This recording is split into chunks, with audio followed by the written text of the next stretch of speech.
I had to describe myself, I'd say I was kind, caring, compassionate, and gorgeous. But that's just scratching the surface. I remember. Okay, no. You know what yes, I know. Thank you. Hold on. Sorry, they're talking to me now. Hold on. I love you. Yes, and they don't like me doing this. I love you. Hold on.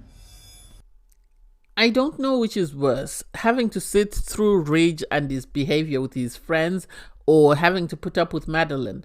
I think at least with Ridge, Jade can tell him, please, I've had enough, and she'll stop. Whereas with Madeline, I think she's auditioning. Which show she's auditioning for? Neighbours, Home and Away? I don't know. Hey there, thanks for stopping by. It's Valerie. Welcome to my channel. If you're new here, don't forget to subscribe. Click the like button, turn on the notification bell for when I upload new videos, and definitely leave a comment. In this episode, I'll be reviewing Married at First Sight Australia, Season 11, Episode 15. Am I the only one who's annoyed by Madeline? I'm sorry, but she's getting on my nerves.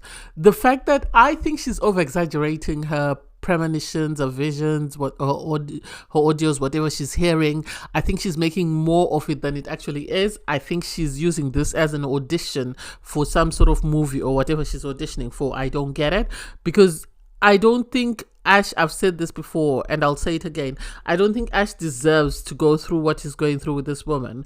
Nobody deserves to do that. And so for the producers to suddenly feel like they want to sort of do that to him, it's not fair. It's really not fair. And so it makes me question whether, she came here to get married or she came here just to, audition for her next role in whatever script she's reading from. Anyway, you have Stefan and Michael, and sadly for me, I think the producers are going to milk the second choice thing, even though it's not Michael's doing. Michael didn't get to choose who he wanted to marry. He didn't get to meet the partner, and yet suddenly he's now being saddled with the second choice tag for his partner, which doesn't make sense to me. I think the producers need to be mindful that once the fans latch onto second choice, they will never let it go. They've done this before with Bliss and Zach, and now, it's onto another show. And even Ayana and Jared, they struggled with that second choice thing, and Ayana tried to sort of rebut it, but she couldn't, and eventually they got divorced. I know there were a lot more things going on there, but hey, it is what it is. And then Tristan and Cassandra, I personally don't understand. I don't know whether it's insecurity in the sense that Tristan thinks he's punching, or it's just that he's not attracted to his wife. Either way, he needs to let her know. Well, I think it's more to do with the fact that he's insecure. I think he's insecure in his own capabilities, because even when the producers tried to explain to him what Cassandra was asking for, he still seemed very confused. I don't think he's that sort of guy that would play up to be confused. That's not his jam. If it was Jake, yes, I would give that to him. If it was Timothy, yes, I would give that to him. But I don't think Tristan has what it takes to sort of be like that. Anyway, the rest of the couples that weren't invited to Ash and Madeline's wedding are now invited to the latest wedding in Mafs. I think this is the final wedding. Someone is not serious at Mafs. Someone is not serious. Seriously, because these last 3 weddings have just been something else.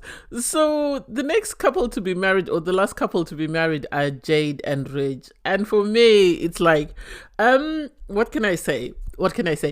Ridge comes across as, one of those people whereby they are brought up in a different sort of country or different community from their own people, and so they adopt the ways of where they are. So the when in Rome, behave like the Romans do. And sadly, he's over exaggerating, or he's overcompensating. Anyway, he says he's of Filipino heritage. He was born and brought up in Australia. He's 27 years old. He's a psych nurse. So being a psych nurse, you know that, you have to be made of strong stuff to work in psychiatry, as far as I'm concerned. That's not my cup of tea.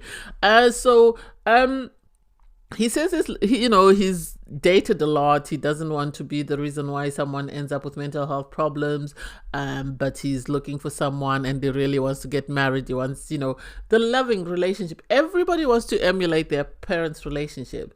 But what we don't know is there are struggles that they face that they might hide from us as the children. I think people should aim to sort of create their own relationship or their own idea of what a good marriage is. But anyway, Jade is a single mother. She's South African heritage. She had a child at 19. And it's like, I don't know whether Ridge is the right person to match with someone who's a single mother, because with the single mother comes the child, and children at times are very easy to get attached to someone. And if you're dealing with he comes across as a jackass like Ridge. I don't know whether that's a good idea, but the experts think because he's an alpha male, this will be good for Jade and her daughter. And it's like, it's only a matter of time. We're here, we're waiting, we shall be watching this space. Is it just me, or has anyone else noticed that everybody or every other person on the season of Married at First Sight is saying that their partner cheated on them? The vast majority are saying their partner cheated with their best friend, and it's like, what sort of best friends do you people have that would do that to you and cause you that much pain? Because Jade says, her child's dad cheated on her with her best friend, and yet she has another best friend be a maid of honor. And it's like, oh my god, did you not learn your lesson? Maybe use a better screening tool for your friends. So you have, Ridge with his friends going D's, and it's like, oh my god, could they be any worse? I don't understand what's going on. I don't know whether these last 3 marriages were just for the sake of it, because one would have expected Ash, who deals with his siblings, who's more family orientated, to be matched with someone like Jade, who's already got a child. And maybe this would have worked a lot better than for the people that they're matched with. I think they should have matched Madeline with Ridge. That would have been a house on fire, because they would be knocking heads every other moment, and that would have made Trainwreck TV. So I don't get it. I don't get why Ridge and his friends think it's okay to be rating a girl and say D's, given that he's a healthcare professional. This is not a good look for him. It really is not. And I don't get how he and his friends think the comments that they make are funny. You have Jade, her dad is going to walk her down the aisle. Her mom apparently is out of the country, and so it's really sad to see right from the start Jade speaking to her daughter and telling her daughter she's getting married, and to think this person really wants to get married, and they've chosen to match her with someone who's still in the, what can I say, in the boys club, where they say all the stupid things and behave in such stupid manner and sort of feed off each other's stupid. That's how, to me,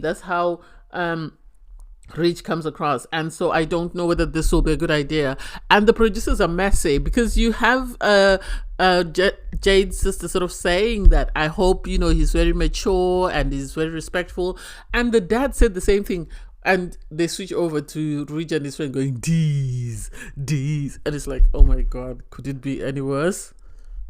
Ridge and Jade's wedding had me on a roller coaster. I was excited, I was laughing, I was embarrassed, I wanted to hide, I wanted to cry, and it's going to be a roller coaster. I would have expected him to be more serious. given the line of work that he's in. But I guess he's seen a lot, so at times, in this healthcare profession, you have to have a sense of humor, otherwise you'll be crying every single moment. Their vows, hers were sweet and basic, his were all over the place. They were emotional one moment, there was a goofy one moment, they were cringy one moment, and creepy the next moment. So I really don't know where they're going to land. I think if he can be serious, Jade seems like she really wants to get married. Him, I'm not sure whether he wants to get married or whether he just wants to be, a reality TV star. I'm still trying to understand where he stands on the scale, because it doesn't make sense how he was behaving. And then at the end he goes, we killed it. I think his friends are bad for him. That's my opinion. I think the first thing Jade needs to do is to try and sort of encourage him to sort of take a step back from his friends, because I think they feed off each other silly. And so if he can find friends that are a bit more mature, people like Jaden or something, I think that will help him go a long way, especially if he's serious that he wants wants to get married. He needs to be aligned with people that are on the same path and sort of leave his friends, because his friends are still very immature and very frat boy like, as the friend said, and they're more into D's than anything substantial. After watching Rich and Jade's wedding, Mavs owe me a psychiatrist bill, because I've been on a roller coaster. I need a therapist. I need someone to sort of stabilize me, because one moment I'm cringing, I'm sinking into my seat, the next minute I'm sitting up, the next minute I'm laughing, because I think Jaden, his face said it all. He was so embarrassed. He was so uncomfortable. The second-hand embarrassment every time, you had Rich do something out of character.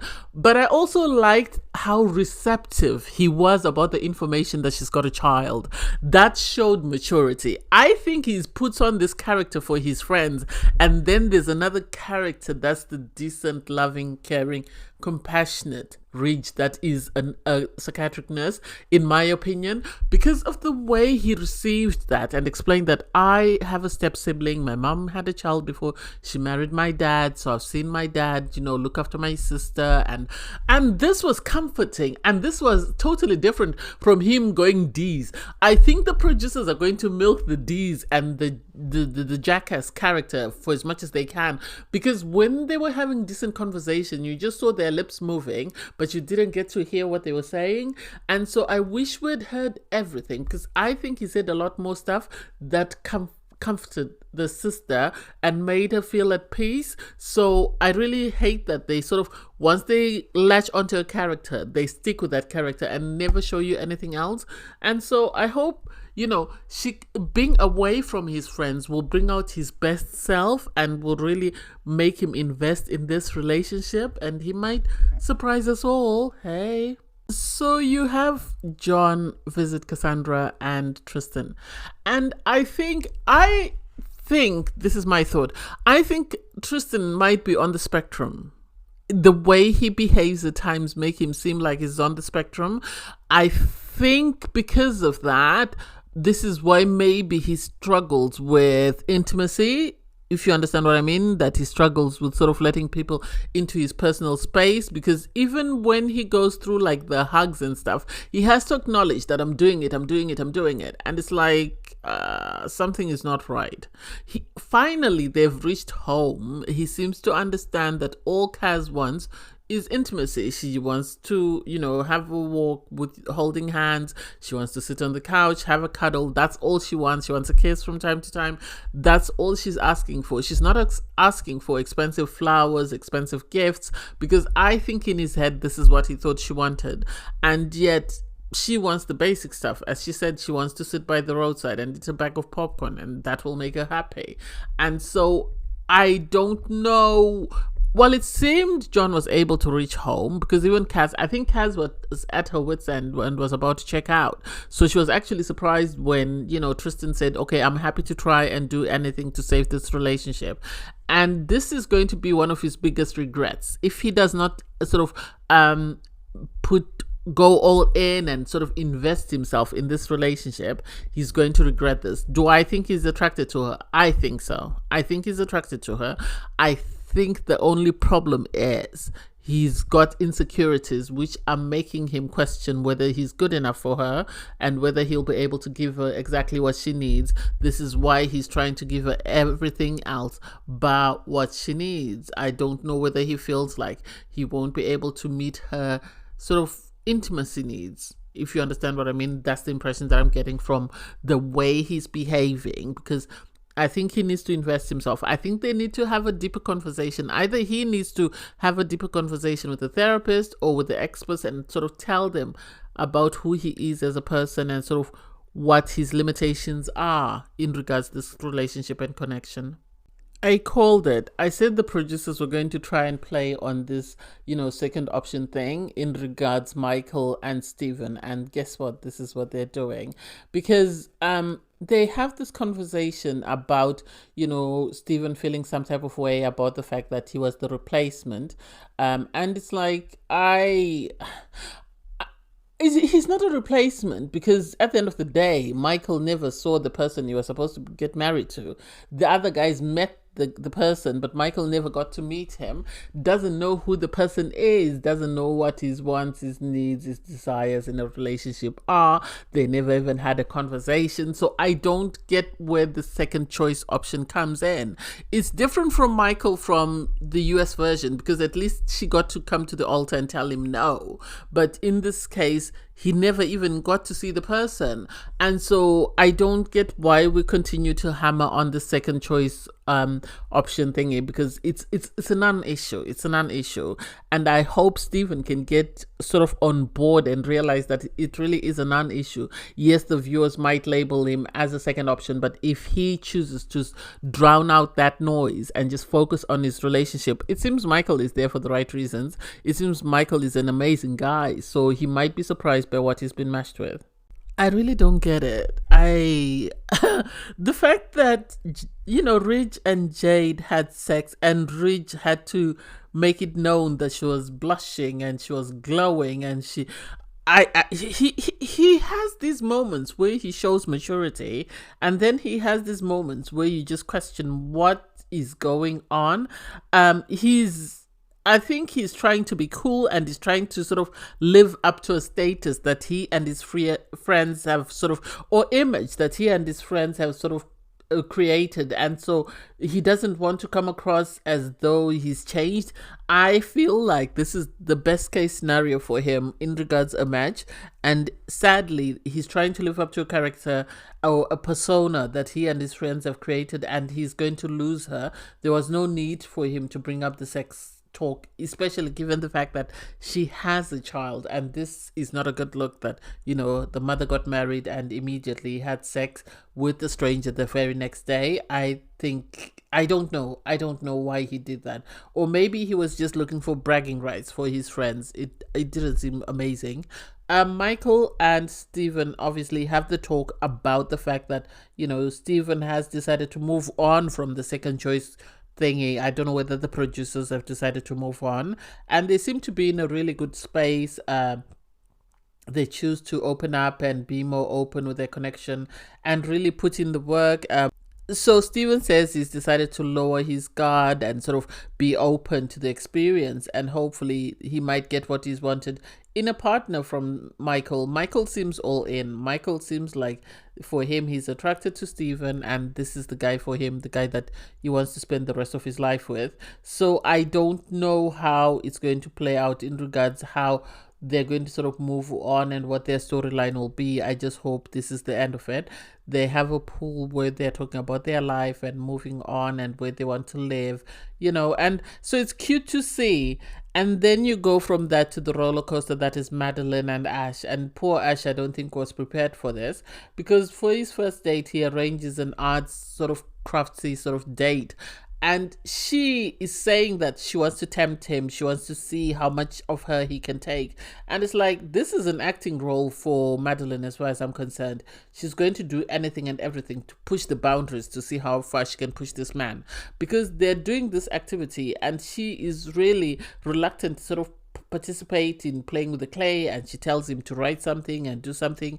And then the next day they go on a date where they're sort of walking and they come across cows, and she starts throwing a fit. Oh, I'm not going to eat cows again.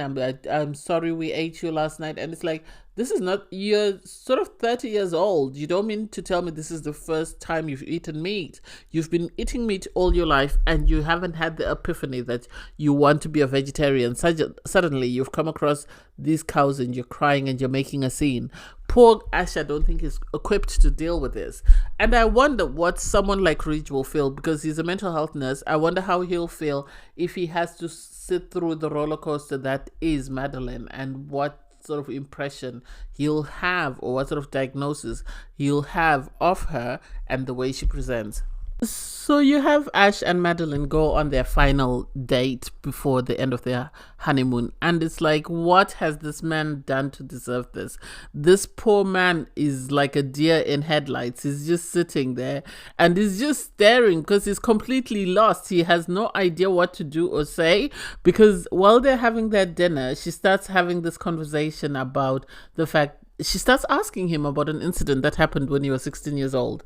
And it's like, this man is 33 years old. He is double the age he was when when whatever happened that you're asking him about happened. And so for you to start asking him about an incident that happened when you were 16 and the details of that doesn't make any sense. And especially if it has no significance in his life.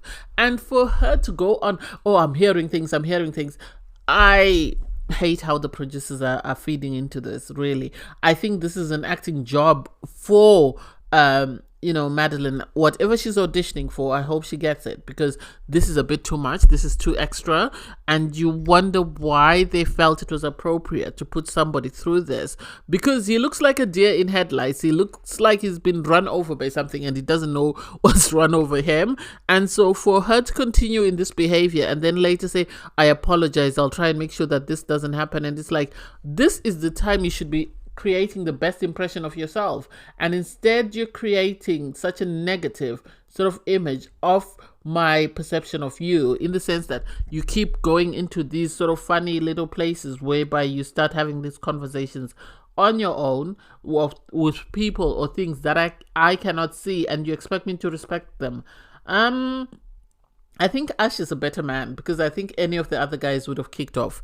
They would have had a go at the producers and asked them, what the hell, why did you feel this was appropriate for me? Why did you feel that you needed to match this person with me? So I can't wait for the dinner party. I can't wait for the conversations to take place between the sort of experts and Ash, and sort of hear how he feels about everything he's had to put up with, because nobody deserves or should have to deal with anything like this. This is not necessary. This is not appropriate, and I feel sorry for him, and I can't wait for him to decide to leave, because I wouldn't want to stay with this, because at the end of the day, my mental health is going to be affected by this. If I continue to be exposed to this, I think I'm going to end up in the same sort of space as she is. And that's not healthy. That's not healthy at all. It doesn't matter how much celebrity comes with being on the show. It's not worth your well-being. It's not worth your mental well-being to continue to be exposed to this sort of behavior. But anyway,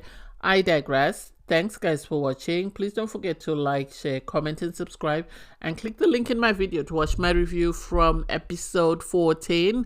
Bye guys.